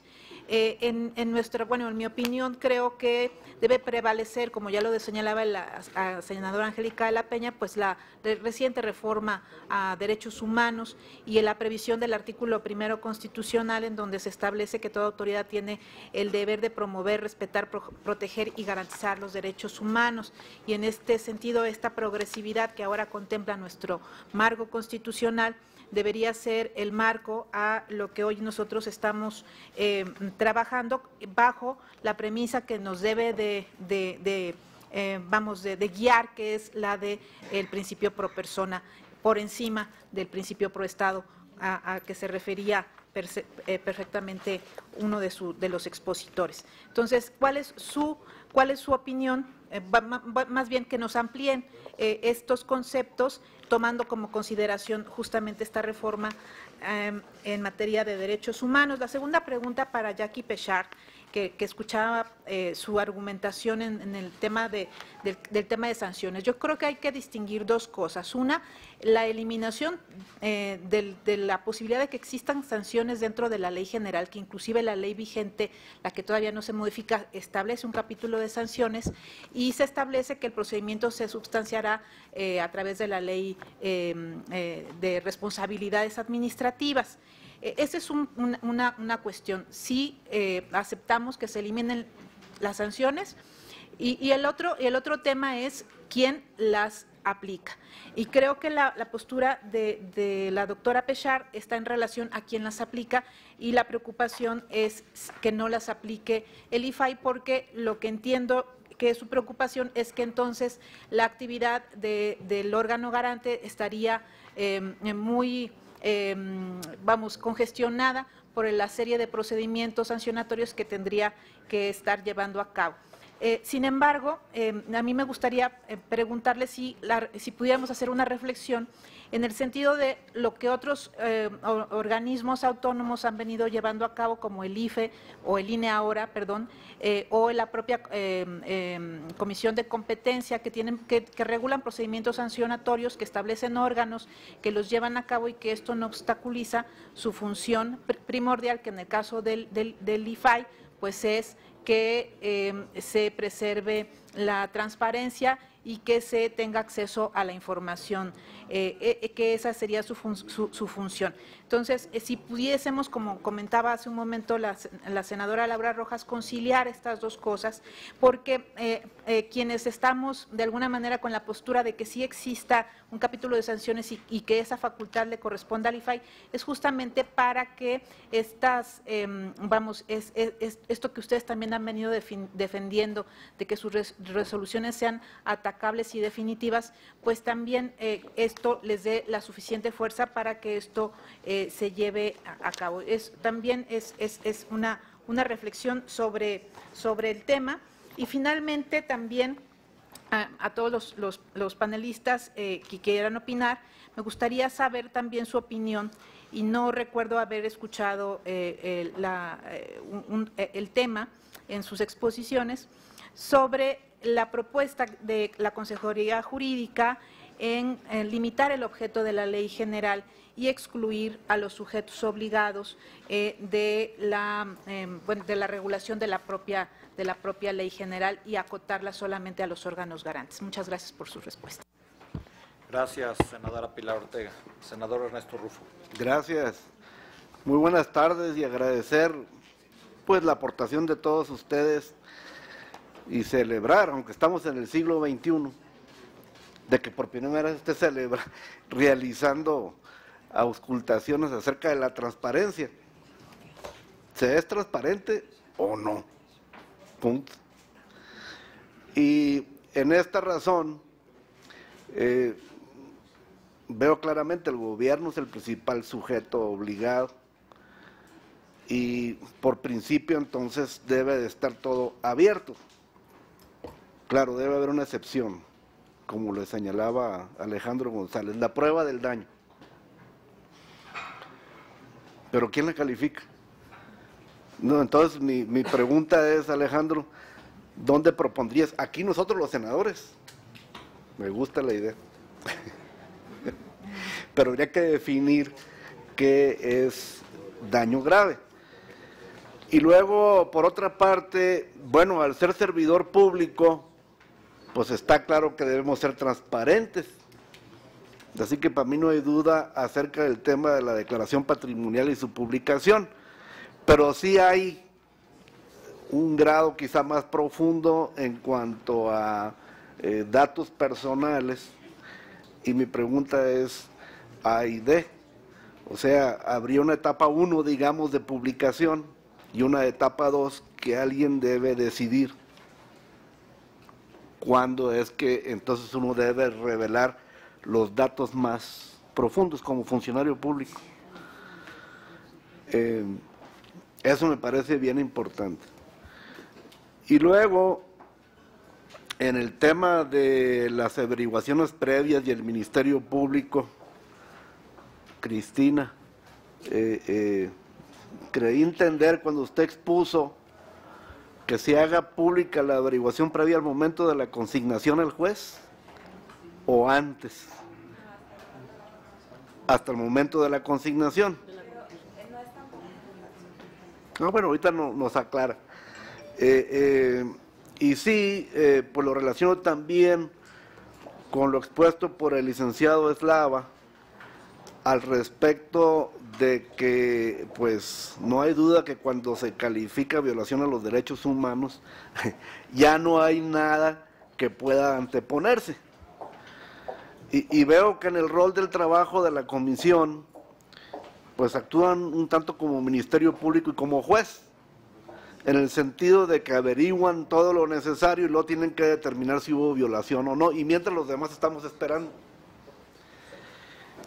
Así que sí, a lo mejor en relación a lo que expuso Ana Cristina, que hubiera una manera en la cual a la mínima violación de los derechos humanos eso fuera razón para abrir el expediente antes de que se le consigne al juez. No sé, son áreas, ¿no?, que me interesan porque a mí me tocó ser gobernador y ver al procurador y saber lo que le declaran a uno terceros, y luego a veces son mentiras y daña a uno la imagen de terceros Y en fin, y a veces cuando uno revela cosas, recibe uno más información y mejora el caso, se profundiza. Entonces, bueno, son preguntas genéricas. Gracias. Muchas gracias, senador Ernesto Rufo. Bueno, algunos senadores se han empezado a retirar por la situación que les había comentado, otros de nuestros invitados también tienen que hacerlo. Les pediría un último comentario y empezamos por este lado, licenciada Ana Cristina Ruelas. Voy a profundizar un poco sobre esta parte de violaciones graves a derechos humanos y creo que sirve mucho de referente el caso de San Fernando, Tamaulipas, ¿no? Porque justo el progreso está en el caso. Artículo 19 solicitó la información sobre la averiguación previa de la masacre de San Fernando en el año de 2011, en diciembre del 2011, y tras la negativa de PGR categórica, dijo, es una averiguación previa y bajo el artículo 16 es una estricta reserva, entonces no la negó. Nosotros hicimos un recurso de revisión, el cual confirmaba la respuesta de la autoridad, bajo el supuesto de que eran averiguaciones previas sin más análisis. Hicimos un primer amparo. En el primer amparo, por lo que ganamos fue precisamente porque el artículo 17 de la Ley Federal de Transparencia actual dota al IFAI de una facultad para acceder a la información que se clasifica como reservada o confidencial, a fin de determinar si existe un interés público dentro de esta información. Es decir, el IFAI no se basaría para nada en hechos de otro lado. El IFAI se tenía que basar en los hechos de la averiguación previa. En este sentido, el juez le ordena al IFAI aplicar este artículo 17 y le dice, tienes que revisar si es aplicable en este caso el último párrafo del artículo 14 de la ley referente a la excepción de violaciones graves a derechos humanos. Después, el IFAI dice, sí, ya accedí al desglose de la averiguación previa en la reposición del procedimiento y la averiguación previa no fue iniciada por los artículos 149 y 149 bis del Código Federal de Procedimientos Penales, sino por crímenes relacionados con delincuencia organizada, corrupción de menores, homicidio, secuestro, etc. Entonces, después de esto, y además dice, en un segundo considerando, además, yo no soy competente para determinar violaciones graves a derechos humanos o delitos de lesa humanidad. En este sentido, creo que es muy importante hacer una referencia. Esto es una cuestión semántica. No se trata de calificar violaciones graves a derechos humanos. No se trata de calificar la gravedad de los hechos. No se trata de determinar responsables. No se trata de determinar delitos. Se trata de la competencia del IFAI de determinar el interés público de la información, que ni la CNDH es especializada en eso. Entonces, después de todo esto, vamos a basarnos ahora sí en lo que sí dice el juez, y esto es en resumen lo que termina diciendo el juez octavo de distrito y el juez sexto de distrito al ganar en la segunda vuelta el amparo. Le dice al IFAI, a ver IFAI, tú sí eres competente para determinar el interés público de la información de una averiguación previa y para eso tienes que verla. Ya la viste y viste a los ojos el desglose, entonces verifica bajo los criterios que ya la Corte te ha señalado de número, frecuencia, sistematicidad, los que ya ha mencionado el primer visitador, los criterios cuantitativos y cualitativos y la trascendencia social de los hechos, si efectivamente existe un interés de la sociedad de conocer esta averiguación previa. Si no, la segunda parte es verifica si se ha retipificado el delito por el 149 o 149 bis. Y si existe esto, entonces sí eres competente para declarar la publicidad de la información. Bajo también, el juez retoma las conclusiones de la Corte en el caso 168-2011 del caso Radilla, Rosendo Radilla, en el cual la Corte es muy clara al decir, el IFAI puede, sin prejuzgar, otra vez, declarar violaciones graves a derechos humanos para efectos del acceso a la información contenida en una averiguación previa. Y estas conclusiones se circunscribirán a las conclusiones de la autoridad competente. Es decir, no quiere decir, la Corte nunca, en esta declaración, nunca previó, cuando dice se circunscribirán a las conclusiones de la autoridad competente, que ya hubieran terminado. Sin embargo, es importante otra vez recalcar. Si el IFAI tiene indicios al momento de aplicar su facultad de vista de la información, de que puede haber violaciones graves a derechos humanos, entonces, bajo el principio de máxima publicidad, tiene que abrir la información. Por esto es muy importante, como decía Jacqueline, si es un análisis individualizado, siempre tiene que hacer un análisis individualizado, e incluso artículo 19 ha sido muy claro en señalarle al IFAI, incluso en el caso de San Fernando I y San Fernando II, de hacer la diferencia entre ambos casos, porque no es lo mismo 72 migrantes que 193. No es lo mismo la participación de 16 policías municipales que no.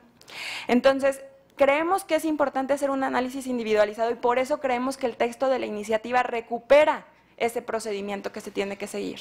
¿Por qué? Porque recupera el artículo 17 de la actual ley federal. ¿Por qué? Porque recupera los criterios que la Corte ya le dictó al IFAI para interpretar esta ley y porque recupera los criterios internacionales del caso Gómez Lund, de guerrilla de Araguaia versus Brasil y todos los otros criterios del derecho internacional.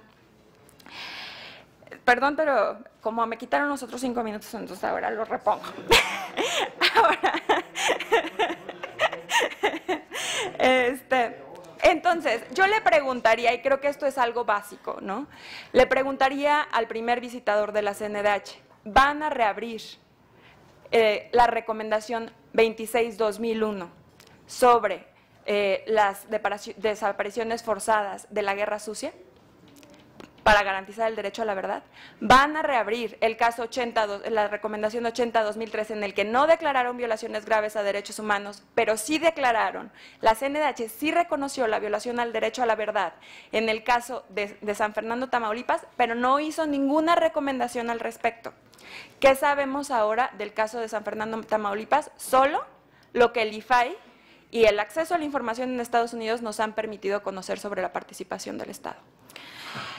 Sobre averiguaciones previas, nada más. El momento de publicidad de información, nosotros creemos que en este análisis casuístico, es cuando la información cae en un supuesto de reserva, en este caso sería la afectación a la persecución de los delitos y a la prevención, a la procuración de justicia, que es uno de los supuestos que está previsto en el artículo 113 de la iniciativa presentada.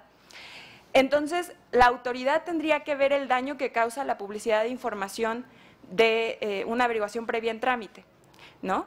Y obviamente es en una ponderación o en un acto razonable del intérprete de la ley, va a determinar en muchos casos que la prevención del delito prevalece sobre la publicidad de la información. Sin embargo, también es conocido que después, antes del 2009, todas las averiguaciones previas concluidas eran de acceso público. Incluso la propia CNDH fue quien promovió la acción de inconstitucionalidad 26-2009. Entonces, y en esta acción de inconstitucionalidad quedaron 5-6 los ministros. Vale la pena mencionarlo porque no alcanzaron la mayoría calificada, pero no fue una mayoría arrolladora, sino 5-6. Y precisamente hay 2 criterios ya de la primera sala de la Suprema Corte en la que determinan que la determinación de estricta reserva de averiguaciones previas es desproporcional. Muchas gracias. Gracias, licenciada Ana Cristina. Licenciada Aide. Gracias. Pues yo no tuve tiempo de hablar justamente de este tema, de violaciones graves a derechos humanos y delitos de lesa humanidad, entonces lo haré de manera muy breve. Nosotros también consideramos que sería completamente desproporcionado y regresivo esperar un pronunciamiento previo de autoridad competente. En efecto, significa depender de los tiempos y de los procedimientos de otra instancia para determinar algo que puede ser abordado por la autoridad en materia de acceso a la información y transparencia, pues cuenta con las facultades para ello.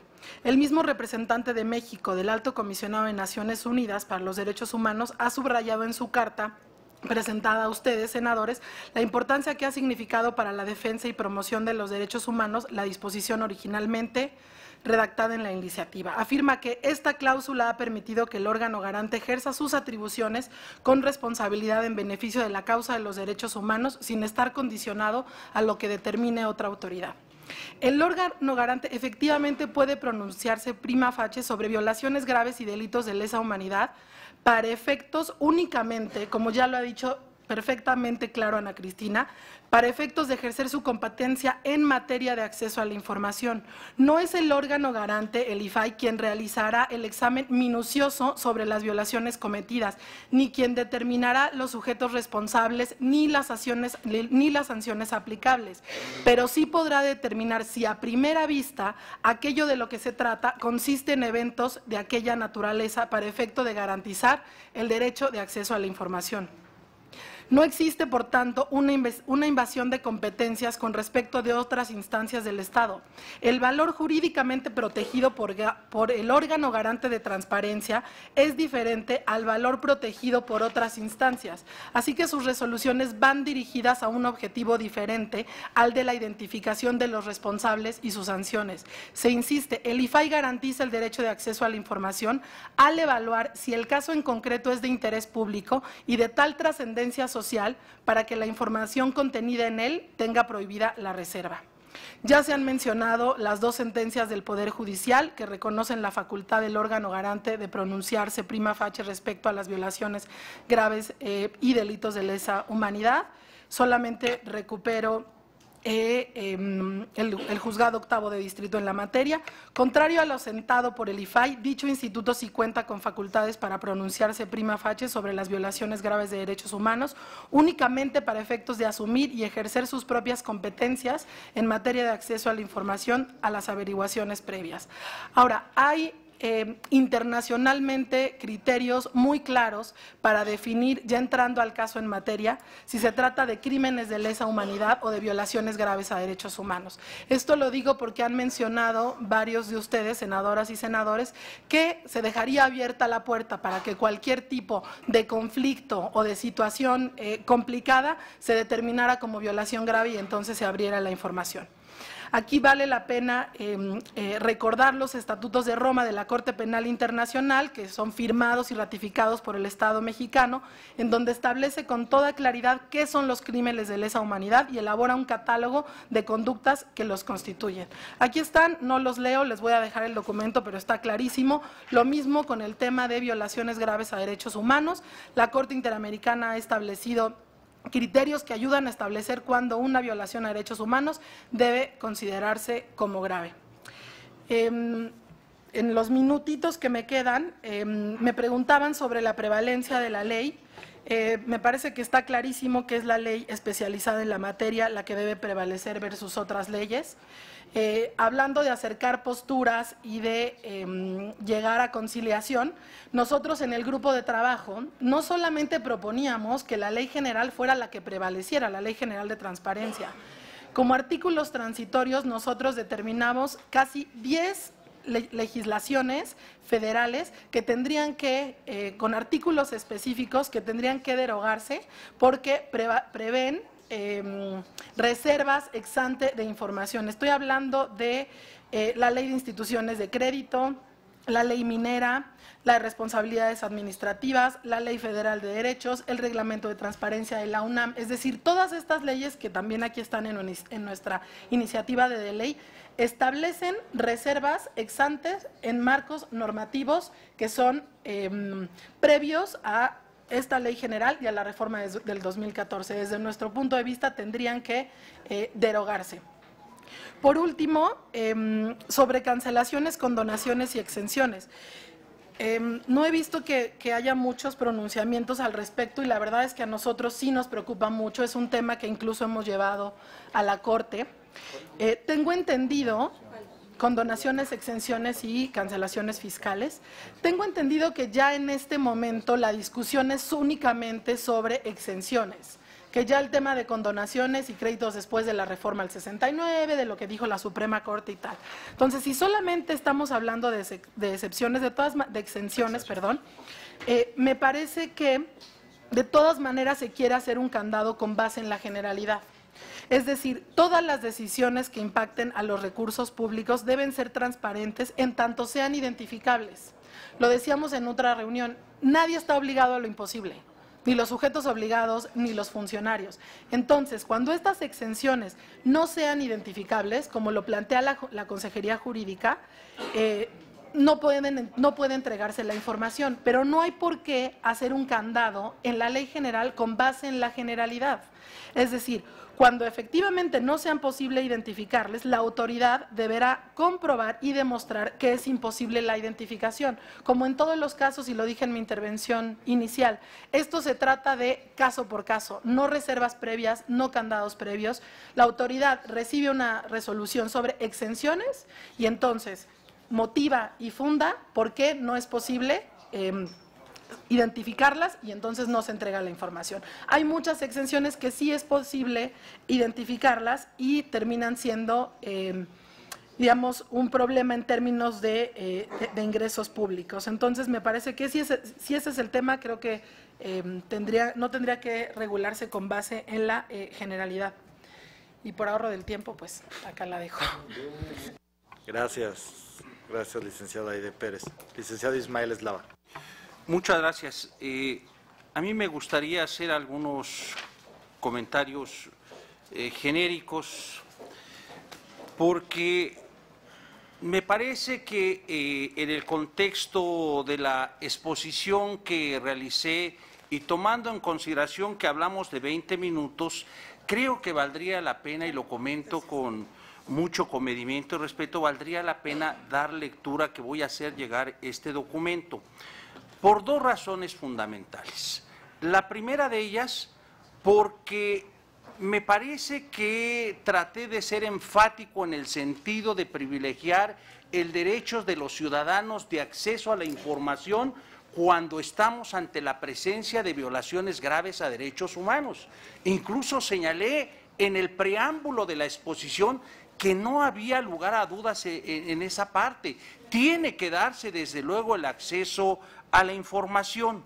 Sin embargo, a lo largo de la exposición lo que traté de destacar es que, por una parte, para realizar esa calificación se requería de un análisis detallado y puntual de los hechos, cosa que, por cierto, coincidieron algunas de las personas que expusieron, que se tiene que realizar un análisis detallado, un análisis puntual y un análisis casuístico para poder determinar si hay violaciones graves a derechos humanos. Pero insisto, una vez realizado este acto, no cabe la menor duda, desde luego que habrá acceso a la información. Y al mismo tiempo refería con qué elementos, y por eso hablaba de elementos mínimos indispensables, para poder realizar una calificación si el hecho es o no grave, violatorio a derechos humanos, se requiere contar con ciertos elementos. Y generalmente esos elementos van derivados de la investigación. En muchas ocasiones, como acertadamente lo señaló la senadora de la Peña, no es con la expeditez, ciertamente, que se debe realizar. El problema entonces es de que se debe de integrar un expediente con la mayor expeditez posible para que el órgano encargado de investigar esos hechos graves de violaciones a derechos humanos pueda hacer el pronunciamiento correspondiente.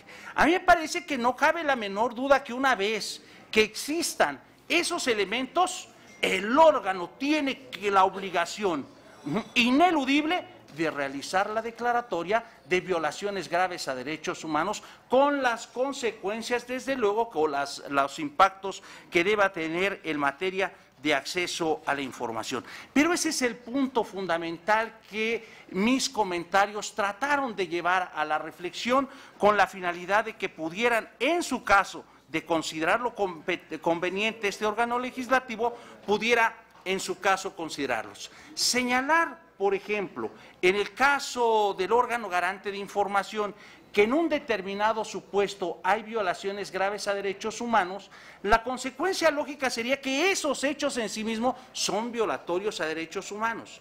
Y el punto medular es, si eventualmente se llegara a un criterio distinto por el órgano especializado de investigar esas violaciones a derechos humanos en términos del 102, pudiera haber algunos inconvenientes. No es tanto entrar a polemizar si existe contradicción o no, desde luego que no, y además en términos de normas constitucionales no hay contradicción entre un precepto constitucional y otro, lo que existe en todo caso es complementariedad de uno respecto a otro. No es la intención de mi exposición señalar eventualmente algún conflicto que se pudiera derivar de dichos preceptos constitucionales, sino estrictamente de señalar, de reflexionar cuándo, con qué elementos se debe realizar esa calificación de violaciones graves a derechos humanos. Y como consecuencia de ello, desde luego, en qué momento. Y yo refería en la intervención, eso puede ser inclusive desde el mismo inicio de la investigación, porque los elementos con que se cuentan dan pauta precisamente para realizar la calificación. Pongo el caso desafortunado, lamentable, del caso Iguala. Pues en ese momento, tan pronto como apareció, había elementos suficientes para realizar la calificación de violaciones graves a derechos humanos. Pero pongo otro ejemplo, el caso de San Fernando. De acuerdo con lo que apareció en los medios de comunicación, derivaba de un eventual enfrentamiento. En un primer momento no se podía realizar la calificación de violación. San Fernando. No, ese es, perdón, el de Tlatlaya. Perdón, el de Tlatlaya, tiene usted razón. Un primer enfrentamiento. En ese supuesto, de lo que había aparecido en los medios, todavía no daba pauta para poder declarar violaciones graves. El punto es, cuando el organismo encargado de realizar la investigación cuente con esos elementos, desde luego, tiene la obligación de hacer la declaratoria de violaciones graves a derechos humanos para efectos, entre otras cuestiones, de hacer pública la información. ¿Son reflexiones que eventualmente pudieran dar pauta a a criterios encontrados? Sí, sí es cierto, sí puede darlo. Sin embargo, en el mejor de los ánimos, con la finalidad de que pudiera contar con las visiones distintas el órgano legislativo, es que se expusieron con toda apertura y con todo comedimiento estos puntos de vista. Por otra parte, me parece también que es muy importante señalar, porque se ha destacado de manera enfática el principio pro persona. Inclusive en la propia violaciones a derechos humanos, porque se privilegia el derecho de los ciudadanos para acceso a la información, desde luego que también se debe privilegiar el derecho de las víctimas o de los terceros que eventualmente pudieran estar en una situación inconveniente, porque de los elementos que obran en una investigación se puede inferir su identidad. Solamente la idea es llamar la atención, con la finalidad de que se valore en su justa dimensión, para que pueda en un momento dado arribarse a una solución o alternativa legislativa que permita contemplar estas inquietudes.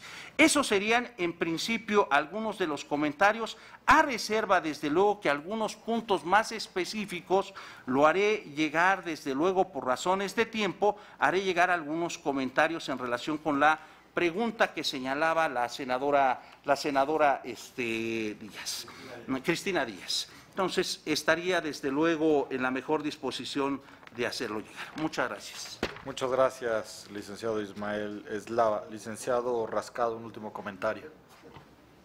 Muchas gracias, senador. Otra vez con el permiso de la mesa.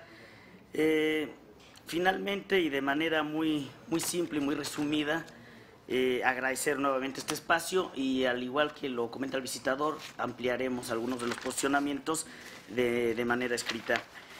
También en términos de la pregunta o solicitud que había hecho la senadora Laura, comentamos que no solamente enviaremos el listado de los estados que contemplan declaraciones patrimoniales, sino también de los 28 estados que exigen prueba de daño, así como de aquellos estados que establecen la denuncia ciudadana por obligación de oficio, para poder complementar y abonar en estos trabajos. Finalmente, nada más insistir en algo que consideramos nosotros realmente esencial. Muchas veces se obvia cuestiones que son de carácter conceptual, y en este caso de procedimiento legislativo, pero creo que la redundancia no afecta en ningún caso. Tenemos que atender principios básicos de teoría constitucional, y en ese me referiría completamente a la supremacía constitucional. Es decir, no podemos ir atrás de lo que establece la Constitución, y solamente cuando se cuando se pretenda legislar es cuando se aplique un principio pro persona o cuando se busque maximizar los derechos de las personas. Por otra parte, se debe de atender a las bases y principios que claramente establece la reforma constitucional y en ese sentido creo que no se puede dar un paso atrás. Finalmente, y respondiendo un poco a lo que planteaba la senadora, en cuanto a los sujetos obligados hay que limitarlos. Yo creo que atiende al primer principio de supremacía constitucional y uno de los principios que también perseguía esta reforma era incluir cada vez más sujetos obligados. Pretender dejar sujetos obligados fuera de la ley general creo que iría en detrimento del fortalecimiento de esta ley general. Nosotros por parte de la Comaip agradecemos el espacio, nos reiteramos finalmente a las órdenes y solamente pediríamos de manera muy respetuosa que se pusiera atención a estas bases y principios de carácter fundamental. Muchas gracias. Gracias, licenciado Rascado. Licenciado Jorge Ventura. Sí, muchas gracias. Bueno, no hubo comentarios en este momento respecto a la petición sobre las causales de reserva que planteamos. Sin embargo, estamos a sus órdenes y agradecerles que salvaguarde los derechos de los informantes, nada más, a la protección de sus datos personales y confidenciales para la información. Sí, Y a la información, aunque no sea de datos personales, la información que se entrega para fines estadísticos. Es todo. Así es. Bueno, muchas gracias. Gracias, muy amable. Licenciado Alejandro González, para terminar. Muchas gracias, señor presidente. Espero no tardarme mucho. Tengo varias anotadas, entonces intentaré nada más dar respuesta a algunas y las que no prometo, tengo ya los correos electrónicos, dar respuesta por escrito a ellas, independientemente de que las que también exponga en términos ahorita orales pueda después dar respuesta. A la provocación del senador Encinas, junto con la respuesta del licenciado Lava, iré al final porque me parece que puedo aportar 2 o 3 elementos que pueden ayudar a clarificar al final del día eso. En cuanto a elementos de información, no está la senadora Rojas, pero sí ofrecerle no solo la información. A ver, en la Alianza para el Gobierno Abierto contamos con la base de datos a nivel global de más de 180 países en el mundo, cuáles de ellos consideran de manera proactiva la necesidad y en términos legislativos de que todos los funcionarios públicos den a conocer de manera proactiva su información respecto de las declaraciones patrimoniales, y me parece que es un dato que también puede ayudar porque nos sorprenderíamos de ver los datos comparados a nivel internacional de cómo es esta práctica y cómo países con niveles muy inferiores de nivel de desarrollo institucional y económico que México están muy por encima de nosotros en ese concierto, ¿no? Segundo, en términos del elemento, la senadora Torres planteaba y varios de ustedes sobre la idea de los procesos sancionatorios. Después de revisar y ponderar varias de los argumentos presentados, particularmente lo planteado por mi compañera Jacqueline Pechard, me parece que al final del día no nos va a quedar de otra en este tema más que recurrir a la innovación institucional. Me parece que tal y como está planteado en este momento, tiene algunas limitaciones y que la propuesta también planteada por la doctora Pechard también tiene algunas limitaciones para poder dar una buena salida al modelo sancionatorio. Lo mencionaba el senador Encinas, porque simple y sencillamente, siendo ahora el IFAI un órgano constitucional autónomo con atribuciones más allá de la Administración Pública Federal, no podemos recaer nada más sobre la Ley de Responsabilidades Públicas y el sistema sancionatorio de la Administración Pública Federal para implementarlas, y tendríamos que recurrir a otros elementos de implementación que no los tengo a la mano, pero que me parece que en México hemos hecho muy buenos diseños de innovación institucional y creo que inspiración podemos encontrar, como bien lo planteaban, en el INE o en los otros órganos que además de tutelar ciertos derechos y o encomiendas de mediación tienen además capacidad sancionatoria, y me parece que ahí podríamos tener un elemento interesante, y yo creo que aquí no queda de otra, hay que recurrir a la innovación de diseño institucional y tendremos que hacer algo nuevo, diferente, que logre justamente armonizar estos dos elementos que están ahí en juego. En cuanto a fideicomisos, fondos y fondos públicos, nada más a clarificar de manera precisa que, de manera muy rápida, que el texto que está actualmente sí no distingue entre fideicomisos y fondos públicos que tengan o no estructura orgánica, y que actualmente hay más de 384 fondos y fideicomisos que no tienen estructura orgánica y que efectivamente hay que darle una salida práctica y directa, y que me parece, insisto, que la salida planteada por la Consejería Jurídica me parece razonable, siempre y cuando quede claro, muy claro, ¿no? Que estos no son sujetos obligados indirectos de la ley, que son sujetos obligados directos de la ley, y que nada más hay que definir quién, de manera clara y precisa, es la institución responsable de tutelar ese derecho. Me parece que con eso queda razonablemente resuelto. Voy al planteamiento hecho por el senador Ríos Peter en el sentido de las causales de reserva y cómo podría funcionar esta. Yo decía que son 3 principios a los cuales nos tenemos que apegar: claridad, precisión y temporalidad. Y en la medida en la cual estos estén planteados y en la evidencia comparada internacional, la causal de estabilidad económica no necesariamente cae dentro de estas categorías. La categoría, de estabilidad económica no necesariamente puede ser desglosada en estos principios. La propuesta sería eliminarla, quitarla como tal y centrarnos básicamente en los elementos financieros y monetarios para evitar eventualmente algunas interpretaciones que nos permitan ir digamos que otras personas vayan por la puerta de atrás y utilicen esta causal como pretexto. Sí es muy importante decir el principio de temporalidad, que de manera muy clara y precisa, y eso que habrá que discutirlo con el Banco de México, cuándo es el momento preciso para dar a conocer esta información sin que cause daño, y ellos son los expertos, yo ahí sí lo diría. Mi único elemento es que no puede estar esto puesto al infinito o sin determinación de temporalidad, pero también hay que ver la experiencia comparada internacional de cuánto es a nivel internacional la temporalidad prevista para este tipo de causales, ¿no? Y por último, a términos de la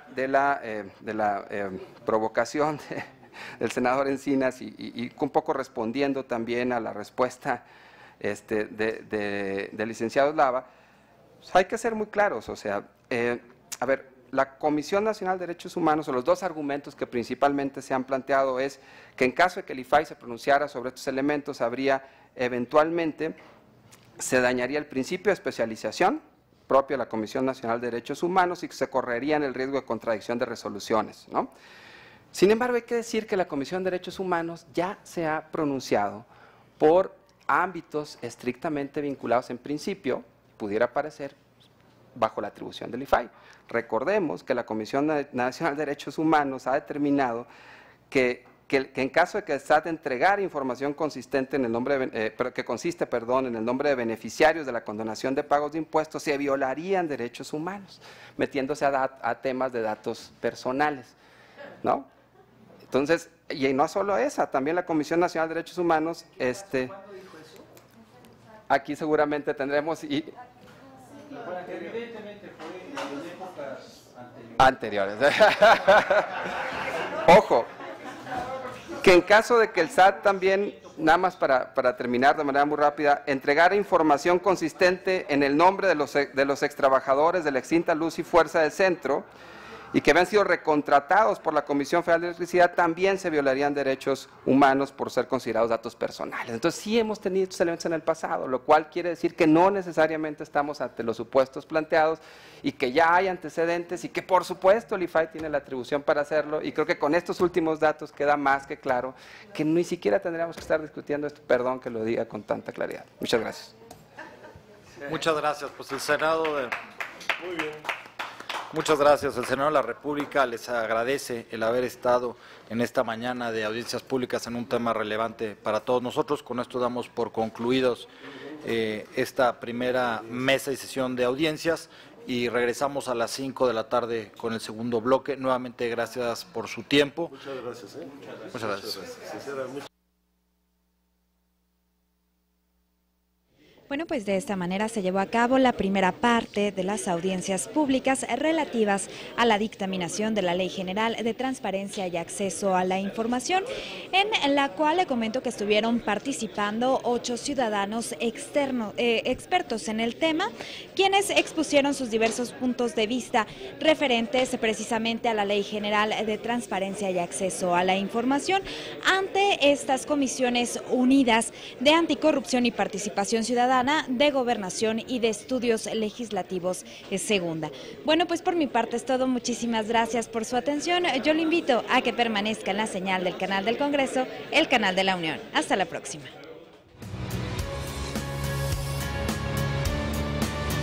Canal del Congreso, el canal de la Unión, presentó.